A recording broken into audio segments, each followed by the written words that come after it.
Top of the morning to you. Welcome back to another Scuttlebutt with Ivey's Family Factotum on my second cup of coffee.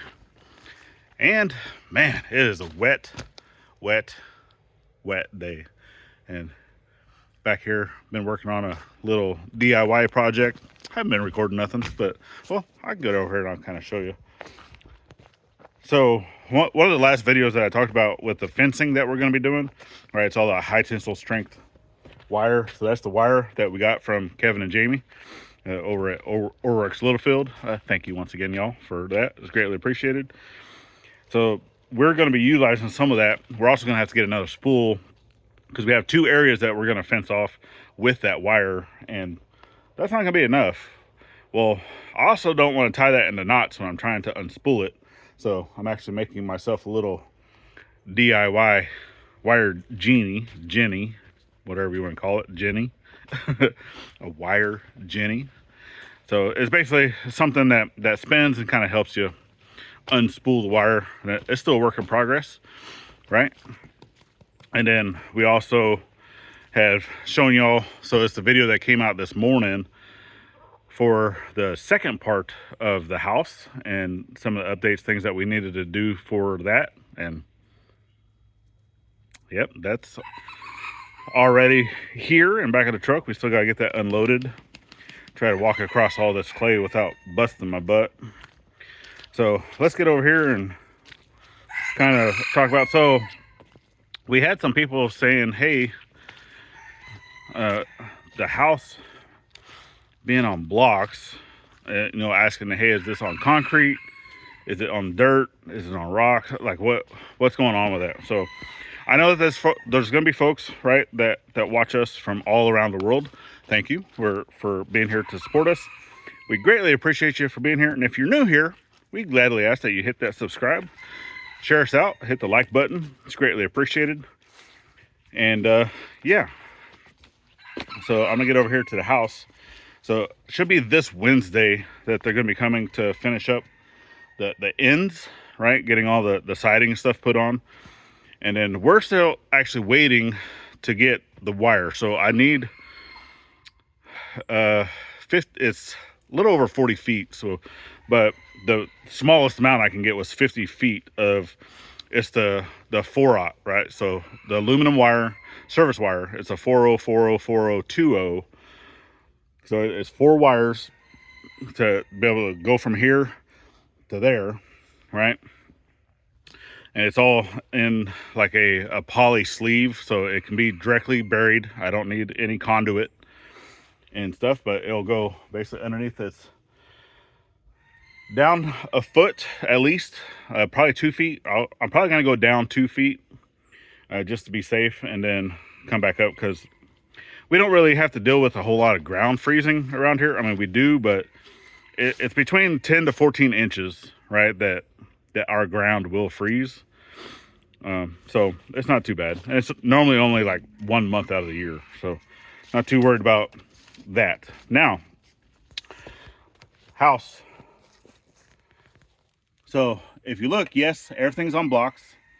They put down all the plastic and stuff. And then if you see, right, there's some of these pads that are on the metal, allows them to brace it.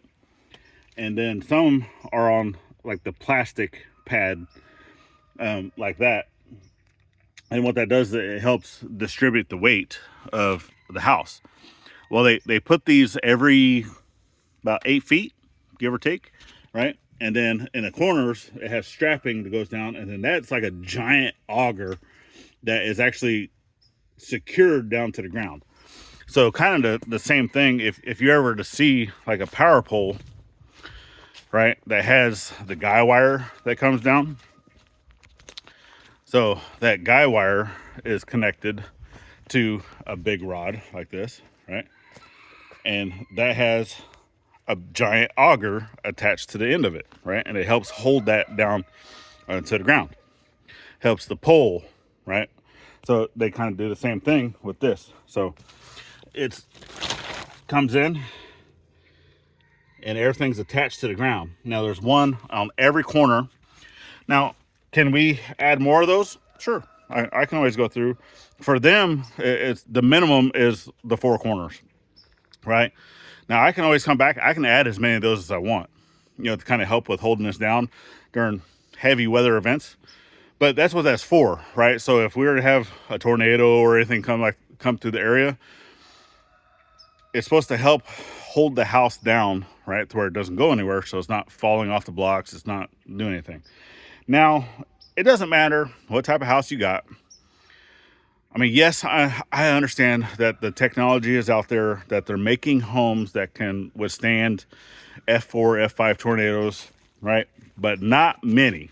A traditional home, no matter where it's built, right, is not susceptible or sustainable or whatever to a very strong hurricane or tornado or just those different types of weather, right?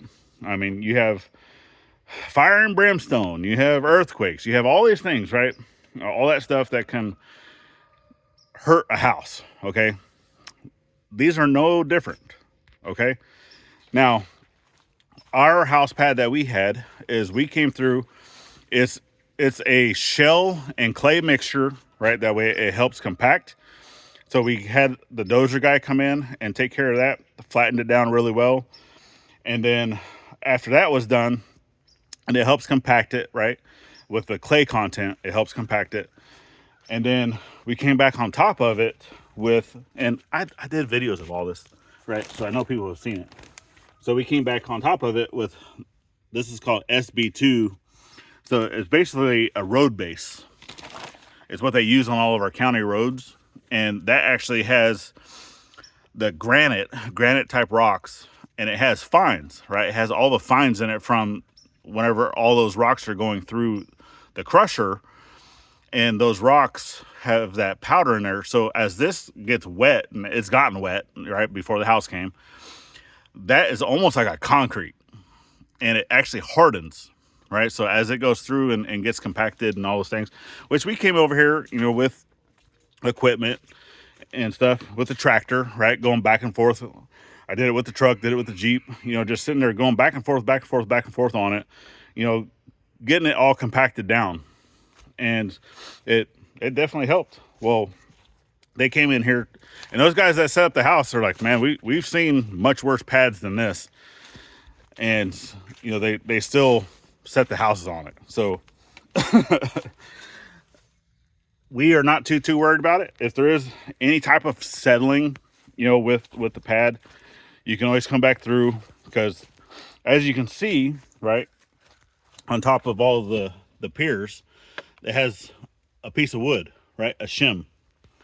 So that shim, you can always add to it. You can take away from it. You can do all those things to keep this house level if you have any settling in the future, right? So it's not a big deal. And it's the same thing with any other house, right? Any other house that's going to have settling, you do the same thing. You shore it up the best you can, which is, supporting it with other types of means, jacks, whatever it is you're using. And then you adjust your pier and then bring it back down and see if it's level. And that's it. That's all you do with that. So with that, the shovel marks the spot of our tank. I've already talked to Gumby, and that's the Gary and Mary over at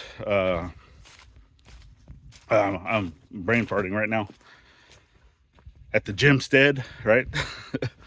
Junk to Gyms Homestead, man.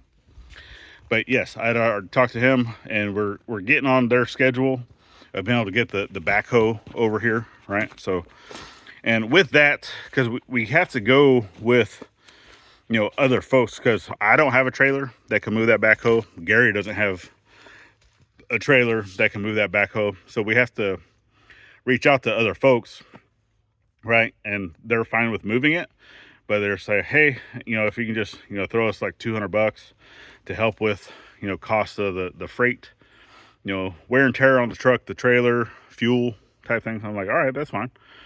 And that's not gonna be asking for that. That's the person hauling it asking for that. So that's basically all they said is, hey, you know, if just pay the man for the freight and we'll come here and we'll help you out as much as we can. I'm like, cool. So we're going to add that to the budget. And that's one of the things that we're looking at doing after the new year, because we've already said we're going to my mom and grandma's for Christmas. That way we can be with a family up there for the last Christmas in that house. And yeah, and then we'll come back here and we'll get everything done. And if we're going to have a backhoe here anyway for septic, since we have to do that, that's kind of mandatory, you know, to be able to get the house turned over. We're going to go ahead and utilize the backhoe for digging the trench for the water. So I'm not going to have to worry about the expense for the trencher. So, yep, that's what we're going to do. So we'll have all that stuff here. And I already have, I mean, I still got to go get like a couple of fittings and things like that for the water. But we already have the water line, which I'm going to be utilizing a 3/4 inch, which, yeah, it'd probably be better with 1 inch, but I think we'll be perfectly fine with 3/4. And boom, right there. So that's what we got.